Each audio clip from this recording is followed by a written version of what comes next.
खुदा के खूबसूरत और जलाली नाम में आप सबों की सलामती हो। और बड़ा खूबसूरत दिन हम सेलिब्रेट कर रहे हैं। सारी माएँ बड़ी खूबसूरत लग रही हैं। माँ लफ्ज़ ही ऐसा है जो औरत की खूबसूरती को चार चांद लगा देता है। और माँ लफ्ज़ के अंदर जो जिम्मेदारियां हैं वो असल में औरत की खूबसूरती है। माँ वर्ड के साथ जो मकाम, जो जिम्मेदारियां उसको मिलती है, असल खूबसूरती वो है।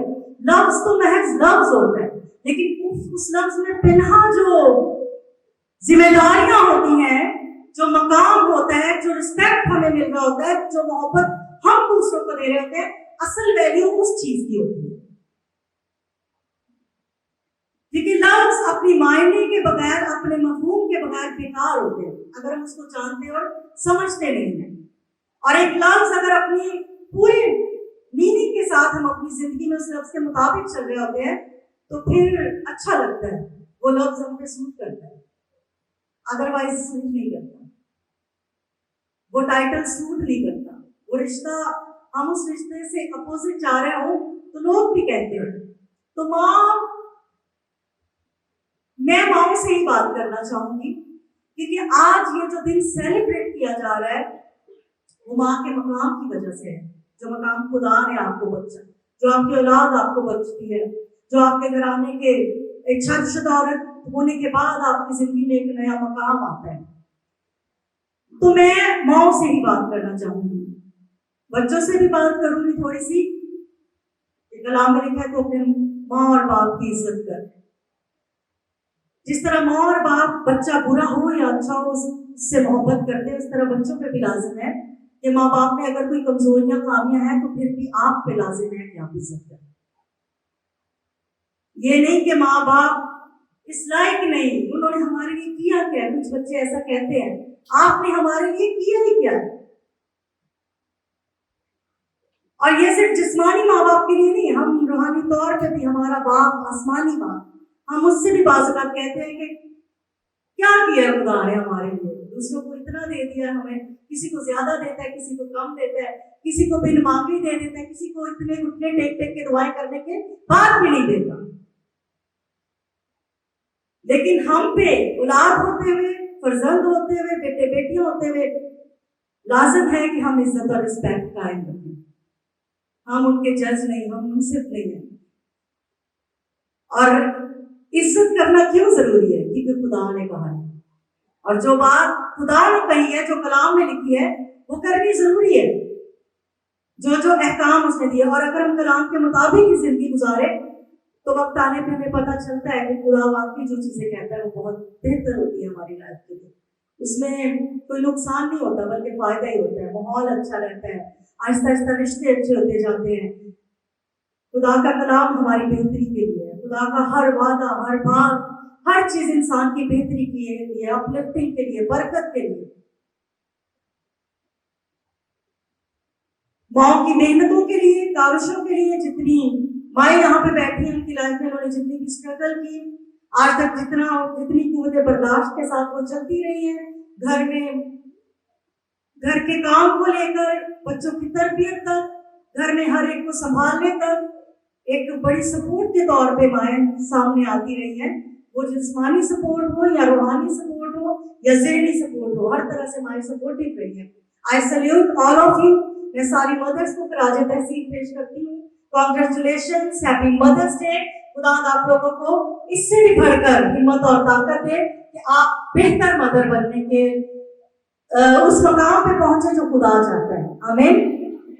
हम खुदा के कलाम में से एक हवाला देखेंगे। पास्टर साहब जिक्र कर रहे थे कि ईस्टर और क्रिसमस, ईस्टर बाद में आता है, क्रिसमस पहले आता है। फादर डे जो है उसको उस तरह सेलिब्रेट नहीं किया जाता, मदर डे को ज्यादा किया जाता है, ईस्टर को उस तरह सेलिब्रेट नहीं किया जाता, क्रिसमस को ज्यादा। लेकिन निजात और रेसरेक्शन और फिनिश टच ईस्टर ने किया। ईस्टर का प्लान जो है क्रिसमस का प्लान ईस्टर के प्लान के साथ ही आया। ईस्टर की वैल्यू क्रिसमस से ज्यादा है, ये कलाम में भी हम सीखते हैं। एज इट इज बाप सर है और सर बदन में सबसे ज्यादा अहम हैसियत रखता है। कुछ लोग इसको जाने या ना जाने। तो फादर डे को भी सेलिब्रेट करना लोग शुरू हो गए, लेकिन वो गो विद द फ्लो, हम रूटीन के हिसाब से चलते हैं। रूहानी लोग जो है उनको दोनों को बराबर, माँ और बाप दोनों की इज्जत खुदा ने कही, तो फादर और मदर डे दोनों को सेलिब्रेट करना चाहिए हमें एक जैसा, बल्कि हालात जैसे भी हो, बात सिचुएशन ऐसी हो जाती है कि हम नहीं सेलिब्रेट कर पाते। लेकिन अब आपने याद रखना है कि माँ और बाप दोनों जिस तरह इज्जत और एहतराम के लायक है, दोनों के बगैर बच्चे जो हैं कुछ नहीं। दोनों का किरदार घराने में अलग अलग है, जिम्मेदारियां अलग हैं, लेकिन दोनों ही खानदान के अहम अफराद हैं। वो खानदान के सरबराह जो है वो बाप होता है और माँ उसके असिस्ट होकर काम करती है, लेकिन कुछ जिम्मेदारियां फिर वो बाप के भी निभाती है। और जब माँ नहीं होती तो बहुत से बाप भी माँ की जगह पे खड़े होते हैं। खुदा कहलाना तो बाप पसंद करता है, लेकिन वो माँ की सारी फसलत जबिलत को प्रॉपर अंडरस्टैंड करता है, इसलिए वो अपने आप को माँ की जगह पे बासुबत माँ की मोहब्बत की मिसाल देता है। कहलाना वो बाप ही पसंद करता है, और यहाँ से ही बाप की वैल्यू आपको समझ जानी चाहिए, बाप का किरदार समझ जाना चाहिए। तो फादर डे पे पास्टर साहब बाप के किरदार पे बात करेंगे। आज मैं मदर्स के हवाले से बात करूंगी। हम देखेंगे तिमोथियस के नाम लिखा गया पौलुस रसूल का दूसरा पत्र और उसका पहला बाब और उसकी 5वीं आयत में ये दर्ज है, और मुझे तेरा वो बेरया ईमान याद दिलाया गया है जो पहले तेरी नानी लुइस और तेरी माँ यूनिके रखती थी, और मुझे यकीन है कि तू भी रखता है। सब कहेंगे आमीन आमीन। मुझे तेरा वो ईमान याद दिलाया गया है। ईमान तेरा, लेकिन तेरे अंदर भरा किसने? कोई ना कोई जरिया होता है जो किसी ना किसी चीज को आपके अंदर भरने का सबब होता है। क्योंकि जब आपकी जिंदगी में एक माँ होते हुए, बाप होते हुए, मैं दोनों से बात करूंगी क्योंकि बात बाप को भी माँ का किरदार निभाना पड़ता है। एक बच्चा जब पैदा होता है तो वो छोटा सा होता है, उसकी खुराक क्या डिसाइड करनी है, उसको पहनाना क्या है, उसको कब कब चेंज कराना है, उसको कब कब सुलाना है, ये सारी चीजें माँ डिसाइड करती है। और वो बच्चा टोटली माँ पे डिपेंडेंट होता है टोटली। और जब वो थोड़ा सा बड़ा होता है, क्राउलिंग करता है या बैठता है, तो उसकी निगाहें माँ की तरफ लगी होती है। वो माँ को उसकी खुशबू से पहचान जाता है, क्योंकि माँ उसकी केयर करती है, माँ ज्यादा वक्त साथ गुजारती है, साथ ही सोती है, उसको खिलाना पिलाना एक काम माँ ने करना होता है। अब वो छोटा सा तोहफा, वो जिंदगी जो खुदा ने आपको बख्शी एक तोहफे के तौर पर, मिरास औलाद के तौर पर, मिरास के तौर पर, वो जिंदगी खुदा ने आपके हाथ में दे दी होती है। और वो चीज है, वो इंसान जो खुदा की शक्ल और शबीह पे बना हुआ, खुदा ने उसको आपके हाथों में सौंप दिया। खुदा ने आपको कितना ज्यादा स्ट्रेंथन समझा है, कितना ज्यादा पावरफुल कर दिया कि उसको जो उसकी शक्ल और शबीह में बना है, चाहे वो बेटी की सूरत में है या बेटे की सूरत में, खुदा आपको सौंप देता है।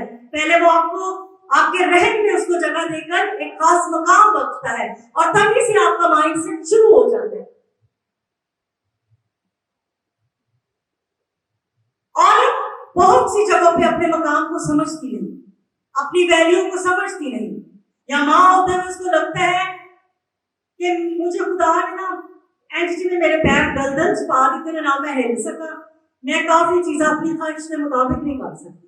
कुछ को जब बच्चे होते हैं ये गिराते हमारी नींद नहीं पूरी होती है, हमारे कुछ ऐसे नहीं कहती है मेरी नींद का दुश्मन आ गए, कुछ कहती है हमारी जिंदगी इसी तरह डायपर्स चेंज करते करते गुजर जाती है, कुछ कहती है हमारी जिंदगी ऐसे जिस किचन में गुजर जाती है। लेकिन ये आपके किरदार की खूबसूरती है, ये आपके मकाम की खूबसूरती है। ये सारे काम जिम्मेदारियां उस तोहफे के साथ आपको इस मकाम के साथ मिले हैं। आज ऐसे ही नहीं आपको क्राउन्स पहनाए जाते हैं, आपको गिफ्ट्स दिए जाते हैं, आपको सेलिब्रेट किया जाता है सिर्फ उन्हीं कुर्बानियों की वजह से, उसी वक्त की वजह से, उसी सैक्रिफाइस की वजह से जो आप बच्चों के लिए, घराने के लिए करती हैं। हालांकि मकाम तो वहां से शुरू हो जाता है जब एक औरत 9 माह तक एक बच्चे को अपनी अपने बदन में से खुराक देती रहती है, संभालती है, उसके हिसाब से चलती है। लेकिन उसके बाद भी वो इस कायम, जब तक उसकी औलाद जिंदा रहती है, उसका वो रवैया जो है वो कायम रहता है, बल्कि और ज्यादा उसको फिक्र रहती है उसके खाने की, पीने की, ओढ़ने की, सोने की, उठने की। वो अपनी जिंदगी को उसी तरह से सेट कर लेती है जैसे उसके बच्चे का लाइफ स्टाइल होता है। इस टाइम मैंने उठना है, इस टाइम इसको क्या करना है, इसको ये पसंद है, उसको वो पसंद है। और ज्यादातर माँ और बाप अपनी पसंद भूल जाते हैं, माएँ अपनी पसंद भूल जाती है। उनको ये याद होता है कि मेरे बच्चे को क्या पसंद है, मैंने वही बनाया। घर में उसकी पसंद का कुछ चाहे ना भी बने। लेकिन ये सारे काम करने के साथ साथ एक खास जिम्मेदारी माओ पे है, और खास तौर पे वो माए जो ईमानदार कहलाती हैं, जो खुदा की बेटियां कहलाना पसंद करती हैं, जो कहती है कि हम ईमानदार बेटियां हैं, जो कहती है कि हम ईमान में स्ट्रॉन्ग हैं, जो कहती है कि हम प्रेयर वॉरियर हैं, जो कहती है कि हम कलाम को दिन रात पढ़ती और समझती हैं।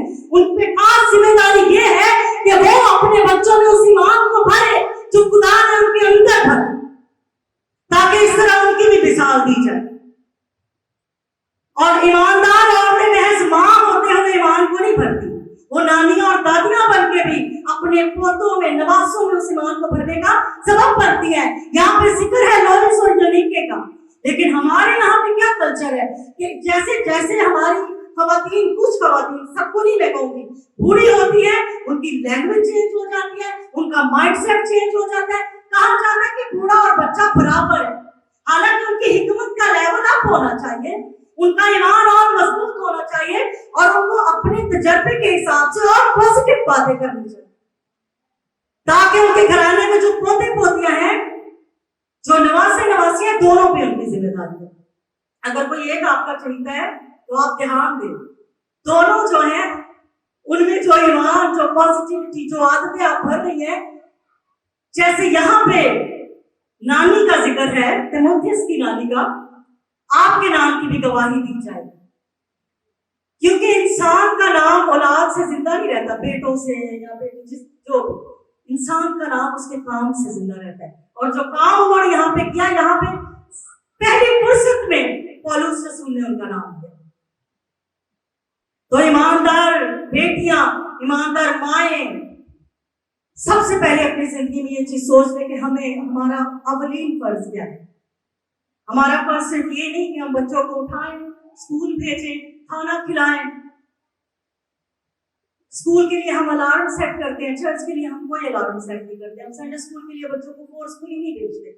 फिर बड़े होकर हम कहते हैं ना दुआ कर दे, ना बाइबल पढ़ दे, डॉक्टर वो बन जाता है, इंजीनियर बन जाता है, लेकिन खुदा की कुर्बत में नहीं आता। क्योंकि आपने एकेडमिक एजुकेशन में तो बड़ी मेहनत की, लेकिन आपने रूहानी एजुकेशन में कहां पे उसको गाइड किया, कहां पे उसने सख्ती की, कहां पे उसको पंक्चुअल किया। तो फर्क है ना। फिर वो उसी जगह पे जाएगा, फिर वो उसी तरह करेगा। वो जिस्मानी लिहाज से आपको बस ऊपरी तौर पे, सतही तौर पे, फिर वो कलाम के मुताबिक ना ही रिस्पेक्ट करता है बाज़, और ना ही, ये नहीं कि पढ़े लिखे लोग रिस्पेक्ट नहीं करते, पढ़े लिखे लोग रिस्पेक्ट करते हैं, लेकिन अगर वो साथ साथ खुदा के कलाम को जानते हो, ईमान में मजबूत हो, तो फिर वो खुदा यीशु मसीह की तरह अपनी जिंदगी के आखिरी दम तक भी अपनी मां की फिक्र करते हैं, और उन हाथों में सौंपते हैं जो उनकी केयर कर सके। उनको सिर्फ रुपए पैसे की या और मामला की फिक्र नहीं होती, उनको मां की भी फिक्र होती है कि ये किन हाथों में अच्छी रहेगी, इसकी केयर कहाँ पे रहेगी, इसकी रूहानी और जिस्मानी दोनों जरूरियात कहां से पूरी होगी।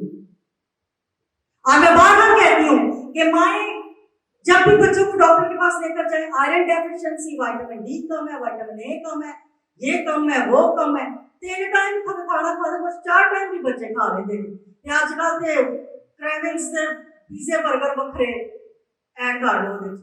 अब 3-4 टाइम कोई बच्चा खाना खा ले, फ्रूट भी खा ले, तो उसमें बदनी तौर पे कमजोरी है, लेकिन एक दिन संडे को चर्च आके रूहानी खुराक पूरी हो जाती है।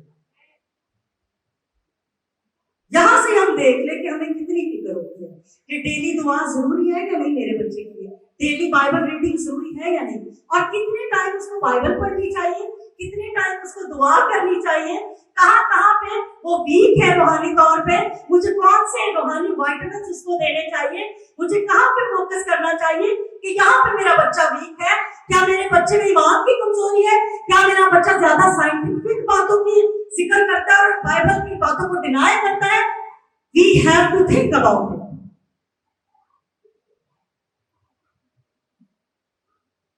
और माँ को स्ट्रगल करके पहुंचना चाहिए उस कमजोरी तक और उस कमजोरी को दूर करना चाहिए, क्योंकि माँ को जो हैसियत खुदा ने बख्शी है उसने ऐसे इतनी वैल्यू नहीं देती, उसने ऐसी एक जान आपके हाथों में नहीं सौंप दी जो टोटली आप पे डिपेंडेड है। और कुछ बच्चे तो बड़े होकर भी मामाज बॉय और मामाज गर्ल ही बने रहते हैं।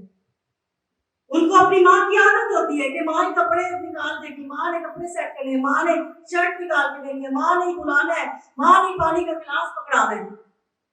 तो रूहानी तौर पे भी आपके बच्चे जो है वो अपनी माँ से गाइडलाइन ले, वो अपनी माँ को इस काबिल जाने कि हाँ हमारी माँ हमारा रूहानी मेंटर भी बन सकती है, ना सिर्फ वो जिस्मानी माँ है।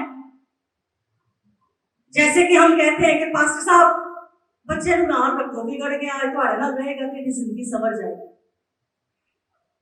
माँ 7-8 घंटे चाहे 24 घंटे नहीं तो 7-8 घंटे बच्चे के साथ डेली गुजारती है, वो बच्चे को तब्दील नहीं कर पाती माँ या बाप, और पास्टर साहब 2 घंटे गुजार के तब्दील कर देंगे। तो ज्यादा इन्फ्लुएंस किसका है? माँ और बाप का। माँ का ज्यादा, क्योंकि बाप की जिम्मेदारी बाहर जाकर कमा के लाने की, वो उसकी जिम्मेदारी है। और अगर कोई माँ ऐसी है, बुरा नहीं बनाइएगा इस बात में, कि वो अपनी उस बच्चे को संभालने की जिम्मेदारी बाप पे लागू कर देती है, जैसे भी जिस तरह से भी, आप में से बथेरे समझ रहे होंगे। आज बहुत सी औरतें मॉडरेट होते हुए ऐसा करती हैं कि अपनी जिम्मेदारियां भी मर्दों पे डाल देती हैं। आपके किरदार की खूबसूरती खत्म हो जाती है जब आप अपनी जिम्मेदारियां, फिर वो बाप भी है वो माँ भी है। फिर हम तो अपनी जगह पे जो हमारी खूबसूरती है, जो हमारी ब्यूटी के कुछ सिंगार के हिस्से हैं, हम तो उससे पीछे हट गए ना, हम तो फिर सिर्फ जाहिरी माहिर है। तो हमें सोचना है इस चीज पे कि खुदा ने अगर जिम्मेदारी बख्शी है औरत को, तो ये कोई बददुआ नहीं थी कि तू बच्चे जनेगी और ये करेगी और वो करेगी, ये उसका प्लान था। हाँ, सिचुएशन ऐसी थी कि जिस तरह खुदा ने इसका ऐलान किया, उसने शैतान से बात की, पैदाइश में आप पढ़ लीजिएगा 30 बात के बारे में, आदम से भी बात की, हवा से भी बात की और इब्लीस से भी बात की। और तीनों से बात करते हुए आदम को उसकी ड्यूटी बताई है, हवा को उसका काम बताया, और शैतान से जो बात उसने की है वो बात अगर आज भी आप समझ लें कि मैं तेरी नस्ल और औरत की नस्ल के दरमियान अदावत डालूं, वो तेरे सर को, उसकी एड़ी को काटेगा और वो तेरे सर को कुचलेगा। आपको खुदा ने वहां पे खड़ा कर दिया, क्योंकि आज अगर आपके बच्चे का कोई दुश्मन है तो आपका भी दुश्मन है। पसंद करेंगे उस शख्स को जो आपके बच्चे का दुश्मन है? कभी नहीं करेंगे ना। तो जब नस्ल के साथ ही अदावत है तो ऑटोमेटिकली माओ के साथ भी अदावत। अदावत किदे नाल? जेड़ा खुदा के मुकाबले में होता है। यहां से अपनी पावर को समझ लो, आप कम पावरफुल नहीं, आप पावरफुल है, इसीलिए खुदा ने अपनी इसको ऐलानिया बताया कि इसकी नस्ल और तेरी नस्ल के दरमियान अदावत है, और वो पूरी जोर और कुव्वत के साथ आपके पीछे लगा हुआ है, ताकि आप, क्योंकि आप सोच से अपने घराने में कोई भी कल्चर बनाने की, तो वो आपको नेगेटिविटी की तरफ लेकर जाता है, वो आपको मायूसी की तरफ लेकर जाता है। सबसे पहले वो आपको कहता है औरत क्या है, उसकी हैसियत क्या है, औरत का तो कोई कार ही नहीं है, पहला कार पे होता होगा कि भरावा ना, उस बाद सस कहती है अपने घर पहुंच जा, हस्बैंड आते तो कहता अपने घर पहुंच जा, उसके बाद उसकी कार बेटे ना देखिए क्या है।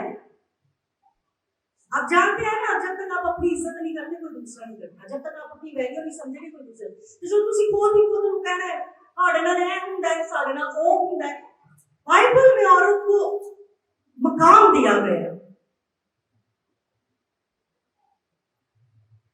आप एक इंसान को दुनिया में लाने का सबब है जो खुदा की शक्ल और शबीह पे है, और इससे बड़ी बरकत और इससे बड़ी कोई निशानी नहीं।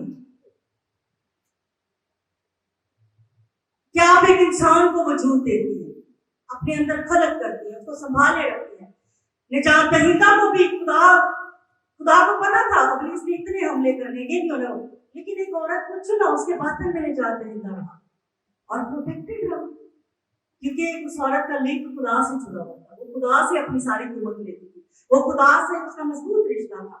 आज अगर हमें भी, हम आने वाले दौर में जो ईमानदार बेटियां माएँ हैं, आने वाले दौर में आपके बातन से खुदा के सूरमा खादम, सूरमा बेटियां पैदा होंगी, तो आप अगर ईमान में इतनी मजबूत है कि उनकी हिफाजत कर सके तो आप हर तरह से करें। इसके लिए आपको मजबूत होना जरूरी है।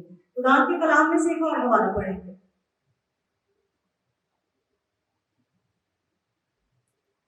मत्ती रसूल की अंजील है, जो खुदा की अंजील मत्ती की मार्फत लिखी गई, इसका 15वां बाब और 22वीं आयत है। यहाँ पे लिखा है, फिर यीशु वहां से निकलकर सूर और सैदा के इलाके को रवाना हुआ, और देखो एक कनानी औरत उन सरहदों से निकली और पुकार कर कहने लगी, खुदा ने दाऊद मुझ पर रहम कर, एक बदरू मेरी बेटी को बहुत सताती है।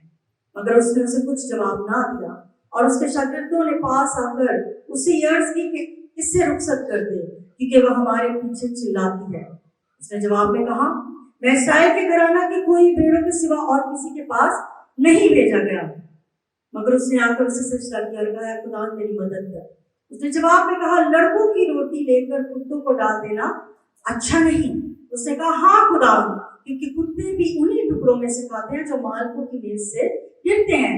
इस पर यीशु ने जवाब में से कहा, ऐ औरत, तेरा ईमान बहुत बड़ा है, जैसा तू चाहती है तेरे लिए वैसा ही हो। और उसकी बेटी ने उसी घड़ी शिफा पाई। सब कहेंगे हालेलुया। बात वहां भी ईमान की और बात यहाँ भी ईमान की, और बगैर ईमान के खुदा को पसंद आना नामुमकिन है। और अगर ईमान है नहीं तो किसी में भरेंगे क्या? अगर मां ईमानदार नहीं तो बच्चा ईमानदार नहीं। अगर मां दुआएं नहीं करती तो बच्चा कभी भी दुआ नहीं करेगा, चाहे आप कहते रहे। जब तक वो आपको करता हुआ नहीं देखेगा वो करेगा नहीं। अगर मां बाइबल नहीं पढ़ती तो बच्चा भी बाइबल नहीं पढ़ेगा। अगर मां प्रस्तिश नहीं करती तो बच्चा भी प्रस्तिश नहीं करेगा। अगर मां टाइम से चर्च नहीं पहुंचती तो बच्चा भी टाइम से चर्च नहीं पहुंचेगा। अगर मां अपने माँ बाप की इज्जत नहीं करती तो बच्चा भी आपकी इज्जत नहीं करेगा। यहाँ पे यीशु मसीह ईमान की बात कर रहे हैं, और ये वो मां है जिसकी बेटी को बदरू सताती है, और है भी उस कौम से जिसके लिए वादा नहीं है। आई है, बोला इब्ने आदम मुझ पर रहम कर, चीखती चिल्लाती हुई आई है। आवाज तो उसने बुलंद किया है, और सिर्फ आवाज बुलंद करना बाजुका काफी नहीं होता। बहुत ज्यादा मुश्किलात का सामना करना पड़ता है जब आपने अपने बच्चों के लिए शिफा को पाना हो, आजादी को पाना हो, निजात को पाना हो, उनको ईमान में स्ट्रॉन्ग करना हो, उनको हलाल से बचाना हो। ईमान में मजबूत होना बड़ा जरूरी होता है, सिर्फ पुकारना नहीं। उसके बाद आगे मेरे शागिर्दों ने रोका है, रुक जाओ यहाँ पे, पास्टर साहब जरा बिजी रहे। पास्टर साहब एकदम कि गए होंगे ने वो कन्वेंशन होंगे ने, वो बहुत बिजी इंसान है, बड़ी मुलाकात नहीं हो सकती एज इट इज। यीशु के पास नहीं जाने दिया, लेकिन जेडी मां ठान के आई होती है ना कि मैं खुदा तक पहुंचना है, बहाने या उज़र नहीं काम करेंगे। ये नहीं कि शागिर्दों ने रोक लिया तो वो वापस चली गई। जो बात मां अपने दिल में ठान लेती है वो करके रहती है, मां की कुव्वत ऐसी है। अब वो शागिर्दों को हटाती हुई यीशु तक पहुंची, आगे हो तो भी बात जवाब मिला है। उसने कहा है, खुदा मालिक मेरी मदद कर, लड़कों की रोटी कुत्तों को दे देना रवा नहीं। इतना सख्त जवाब मिला है, देवों थी टूट जाना चाहिए, और मत्थे से बात कह के वापस किसी और पादरी को जवाब डाला कि दुनिया च पादरी कोई नहीं ऐ गिर जानी है, कभी सानू चिट्ठी नहीं देती, ऐ साडे घर अज दुआ नहीं करना है, ये है वो है, 100 मसाले होते ना। हम अपने फादर की रिस्पेक्ट भूल जाते हैं, हम लोगों के पीछे बैठ के बातें करते हैं, और ये तो उसका तो कोई इतना मजबूत ताल्लुक भी नहीं है, शायद वो फर्स्ट टाइम सुन के आई होगी। हमारे इतने सालों से ताल्लुकात होते हैं और हम 1 2 3 4 शिकायत की वजह से, बस सिर्फ एक शिकायत की वजह से, जब आगे से कोई सख्त जवाब आए, जब साफ इनकार हो जाए, तो हम चर्च छोड़ देते हैं, हम दुआएं करवाना छोड़ देते हैं, हम खादम को छोड़ देते हैं। हम कहते हैं कि वो खादम साढ़े घर दुआ करनी है, मैं और गिरजे नहीं जाऊंगी।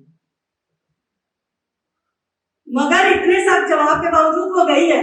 उसने कहा कि कुत्ते भी उन्हीं टुकड़ों से खाते हैं जो मालिक के मेज से गिरते हैं, और मेरे लिए वो टुकड़े ही काफी हैं, क्योंकि तेरे मेज से गिरे हुए टुकड़ों में भी बरकत और शिफा है। आई नो इट, मैं ये जानती हूँ कि उन टुकड़ों में भी टोटल कुदरत और बरकत है, जो तुम बच्चे की शिफा में मेरी बच्ची के लिए जारी करेंगे। अब खुदा ने जो स्टेटमेंट दी कि तेरी ईमान, इतना बड़ा ईमान बड़ा जरूरी है, और माओ को तो ईमान पे खड़ी रहना चाहिए, डटी रहना चाहिए, और एक जगह पे खड़े रहना पसंद किया करें, जगह बदलना नहीं पसंद। जान जाए कि आपकी बरकत कहाँ पे है, और जहां पे बरकत है, जहां पे आपको पता है कि हमारी बरकत और शिफा है, रूहानी असल गाइडेंस है, और भी ये छोटी छोटी बातों से नाराज होकर ना जाया करें। फिर आप इस तरह की बरकत पाएंगे, फिर आपके लिए इस तरह के स्टेटमेंट जारी होंगे जो उस औरत के लिए जारी किए गए। बाइबल में बड़ा मशहूर हवाला है मूसा की मां का। दौर ऐसा कि चारों तरफ मातम, रोना पीटना, हर तरफ ऐलान कर दिया गया फिरौन की तरफ से कि लड़कों को कत्ल कर दिया जाए।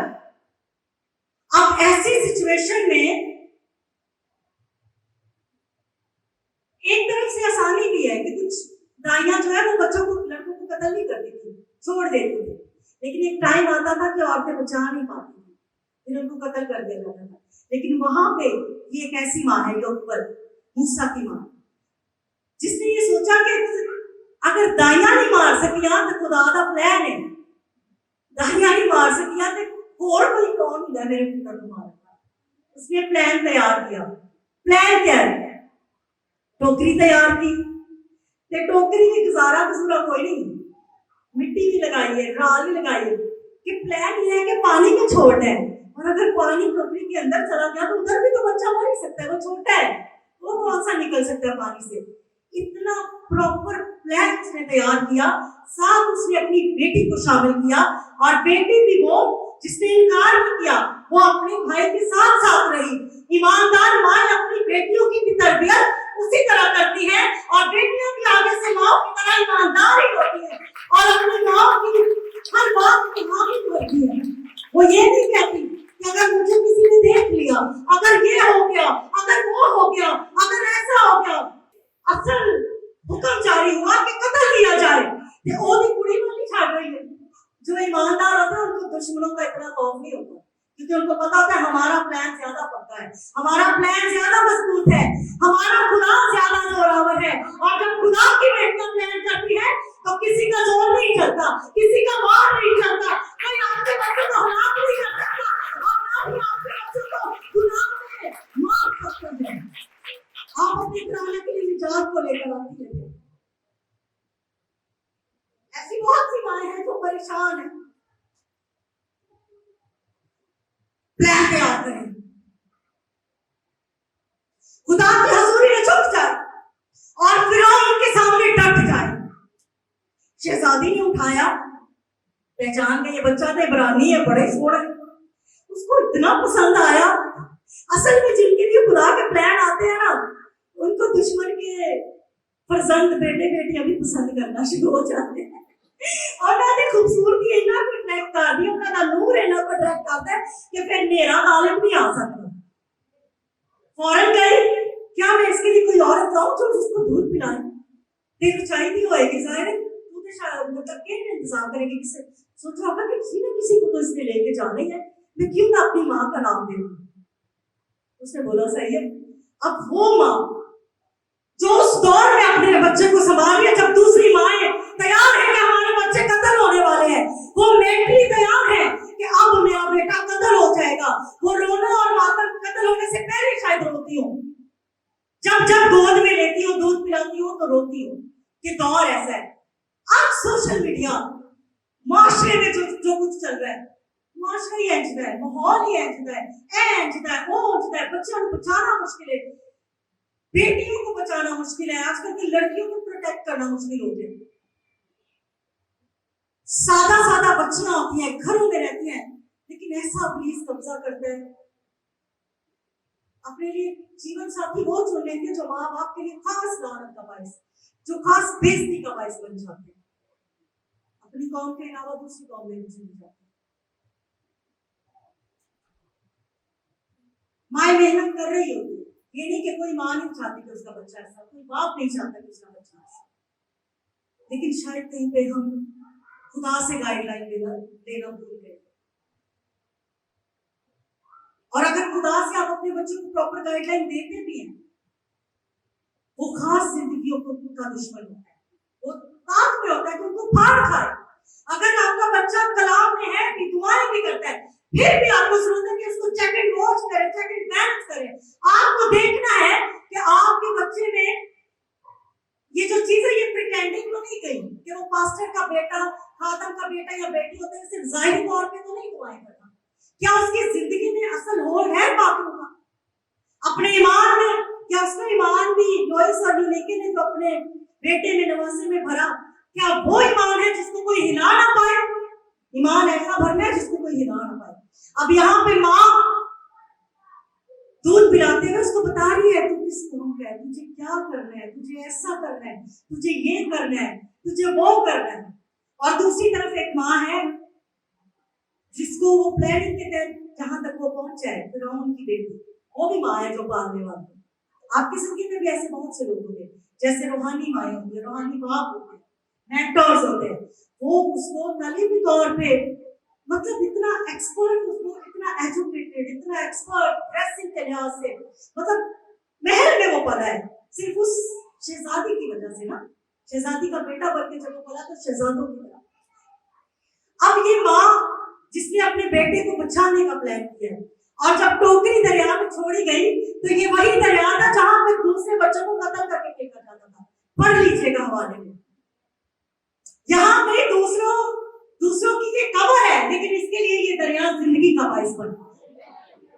जब माँ फैसला करती है तो दूसरे चाहे इन हालात में गिरकर रास्ते भटक जाए, लेकिन आपका बच्चा भटक करके वापस आ जाएगा। इस सोसाइटी में, इस सोशल मीडिया के दौर में, नू इतने बदी के दौर में रह के भी मैं पूछ रहा हूँ क्योंकि उसका लिंक खुदा के साथ। आज हम सोशल मीडिया को बड़ा ब्लेम करते हैं, हम दोस्ती यारी को, सोहबत को बड़ा ब्लेम करते हैं, लेकिन जो असल हीरे होते हैं ना, वो कोयले की कान में होते हैं। वो इतनी नायाब चीजें हमेशा आपको गंदगी में नजर आएंगी। नायाब चीज नायाब ही होती है, चाहे वो जहां हो। उसमें ईमान, जो मजबूती जो ईमान की होती है, वो जैसी सोहबत में भी रहे, वो फेसबुक यूज करे, वो इंस्टाग्राम यूज करे, वो व्हाट्सएप यूज करे, आपको फिक्र नहीं होगी क्योंकि उसका रास्ता जिससे जुड़ा हुआ है वो खुद उसकी हिफाजत करता है। वो उसके अंदर वो सोचे मारता है जो दूसरों से नाराज नहीं होती बल्कि दूसरों को भी माफ कर देती है। फिर वो दूसरों की तब्दीली का बाइस बनता है, ना कि दूसरों के सबब से तब्दील हो जाए। अब माँ बातें कर रही है अपने बेटे से, जब माँ फैसला करती है और फिर बातचीत करती है, बचपन से बच्चे से बातचीत करना बड़ा जरूरी है। और आजकल तो साइंटिफिक लिहाज से आपको पता है, जब बच्चा माँ के रहम में होता है तो तभी से माँ की डाइट, उसके जो एटमॉस्फेयर होता है, जो बातें होती है, जो उसका मूड होता है, हर चीज बच्चे पे असर कर रही है। मानते हैं इस बात को? तो माँ का इन्फ्लुएंस, माँ के असर रसूल यहाँ से पता चल जाता है। अगर बच्चे में कोई कमी है तो कहीं ना कहीं पे हम में कोई कमी है, चाहे वो जिस्मानी कमजोरी है, चाहे वो रूहानी कमजोरी है, चाहे वो मिजाज में कोई कमजोरी है। अगर वो किसी की इज्जत नहीं करता तो माँ को खुश नहीं होना चाहिए कि मेरा बच्चा तो मेरा तो बदोबदी सीधा जवाब दे देता है। बड़ा कोई अवार्ड देना चाहिए ना ऐसे बच्चे को जो बड़ों की इज्जत ना करे। और हम हंस के बता रहे होते, बाद में वो माँ की भी इज्जत नहीं करता, जो चाची की इज्जत नहीं करना जानता, जो पुप्पी की इज्जत करना नहीं जानता, जो खाला की इज्जत करना नहीं जानता, जो बड़ी बहन की इज्जत नहीं करना चाहता, वो माँ की इज्जत क्या करे? क्यों उसने बोला दूध पिलाते हुए? कहा कि जैसे जैसे बेटे की उस राह पे तरबियत कर जहां पे उसे जाना है, जरूरी है तरबियत करना। और मूसा एक बड़ा लीडर, माँ जानती थी कि खुदा इसकी जिंदगी से क्या काम लेगा, बच गया। माँ ने प्लान किया, और एक प्लान करने वाली माँ ने मूसा को उसी दुश्मन के साए के तले पाला जो उसको कत्ल करने को था, जिसके असल में वह खिलाफ था। असल इनाम तो मूसा के लिए नहीं था, असल दुश्मन तो मूसा ही था, लेकिन फिरौन जानता नहीं था कि ये वही है जिसकी वजह से पता नहीं बतेरे कत्ल हुए, लेकिन वो बच गया। और मेरे ही साए में शहजादों की तरह पल रहा है, अच्छी खुराक, अच्छे लिबास के साथ, अच्छी एजुकेशन के साथ। प्लानिंग जब करते हैं तो आपके बच्चों को बेहतर से बेहतरीन चीज मिलती है, और बाजू का दुश्मन ही ले लेकर आते हैं। वो तेरे दुश्मनों के रूबरू तेरे आगे दस्तरखान बनाते हैं।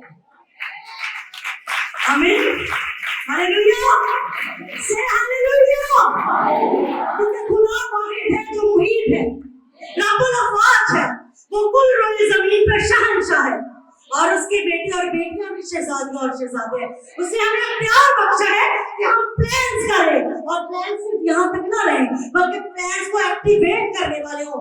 इसी तरह जब कलाम सुनते हैं तो कलाम सिर्फ यहाँ तक ना रहे, वो यहाँ पे आए और उसके बाद आपके घरानों में आए, आपके घरानों में कलाम चलता फिरता नजर आए। असल तो अंजील आपकी लाइफ है ना, आप अपनी लाइफ से दूसरे को एग्जाम्पल देते हैं। तो अगर आपकी लाइफ में एग्जाम्पल है तो बच्चा कहाँ पे तब्दील होगा? बच्चे के अंदर कलाम नहीं भरा जाए। मूसा की तरबियत दोनों तरफ से बहुत अच्छी, रूहानी भी जिस्मानी भी। और आज में जब लीडर्स का नाम होता है तो सबसे पहला नाम मूसा का आता है। मूसा जैसा लीडर कोई नहीं, और लीडर को पालने की जरूरत वही मां करती है जो अपने अंदर लीडरों से खासियत रखती है। आप चाहते हैं कि बेटा उकाबों का सी परवाज करे तो मां जेड़ी वो नेगेटिव गल्लां ही करदी रहे, मां के अंदर जरूरत हौसला ही ना होए, जरा से हालात खराब हो इंज रहना है कि सुधर नहीं। ऐसे ऐसे वर्ड माएं बोलती हैं, नेगेटिव वर्ड अपने बेटों के लिए, खासतौर पे जो गुजर चुके होते हैं, अपनी बेटियों के लिए बद्दुआएं देती हैं। वाकई सिर्फ ढके छुपे लफ्जों में नहीं, डायरेक्ट बद्दुआएं देती हैं। मतलब पता है क्या है, आपके मुंह पे वो आता है जो आपके दिल में होता है, आप ईमान में कमजोर हो जाते हैं, आपको लगता है कि अब हालात तब्दील नहीं होंगे, लेकिन जब माएं डट जाए तो वो हालात के आगे नहीं झुकती, वो हालातों को अपने सामने झुका के रखती है। एक माँ जो है वो 10 पास्टर्स पे भारी होती है, ये फिक्र नहीं करे कि इसके साथ टाइम गुजरे, उसके साथ गुजरे, यहाँ पे गुजारे, वहां पे गुजारे। माँ और बाप के साथ गुजरा हुआ वक्त जो है वो ज्यादा होता है। संडे या वीक में 2 बार अगर खातनों के साथ गुजारे, हमारी भी जिम्मेदारी है, खातनों की भी जिम्मेदारी है, लेकिन जिस मुकाम की वजह से आपको अप्रिशिएट किया जा रहा है, असल चीज वो है। मैं अगर रूहानी माँ हूँ, पास्टर साहब रूहानी बाप है, हमें जिसने जो मकाम दिया हम भी पूरी कोशिश करें, आप भी पूरी कोशिश करें। फिर ना फिरौन की जरूरत है ना अबलीस की जरूरत है कि किसी को भी उस गुनाह में कायम रख सके, वो जिंदगियां तब्दील हों। क्योंकि खुदा के लोग खुदा के सामने जाते हैं, खुदा दिलों को तब्दील करने वाला खुदा है। वो सौर को पालूस में तब्दील कर सकता है, तो हमारे बेटे बेटियां क्या है, उनकी छोटी छोटी बुरी आदतें क्या है, उनकी छोटी छोटी ऐसी आदतें जो दूसरों को टीज करती हैं, परेशान करती हैं, कुछ भी नहीं। मोहब्बत में रहे। खुदा की मोहब्बत अगर आपके अंदर काम करेगी ना, तो खुदा ऐसी मोहब्बत करता है कि हम टाइम नहीं भी देते, हम बुरे भी रहते हैं, उसकी मोहब्बत यकसा ही रहती है। माँ की मोहब्बत भी यकसा ही होती है, मगर जरा जुबान में फर्क आ जाता है, ईमान कमजोर कर देती है। तो अगर चाहती है कि आपके बेटे शेर हो, दलेर हो, तो शेरों को पालने की जरूरत शेरनियां ही कर सकती है। जो माँ वीक हो वो शेरों की परवरिश नहीं कर सकती। जो माँ वीक हो, चिड़िया का अर्थ पला शेर की दड़ी उधर, लेकिन शेरनियों के गोद में पले जो शेर है, उनकी धार से पूरा जंगल हिल जाता है। और जब ईमानदार माँ के बेटे खड़े होते हैं, उनकी बेटियां खड़ी होती हैं, तो उनकी धार से अपनी सारी फौजें हिल जाती है।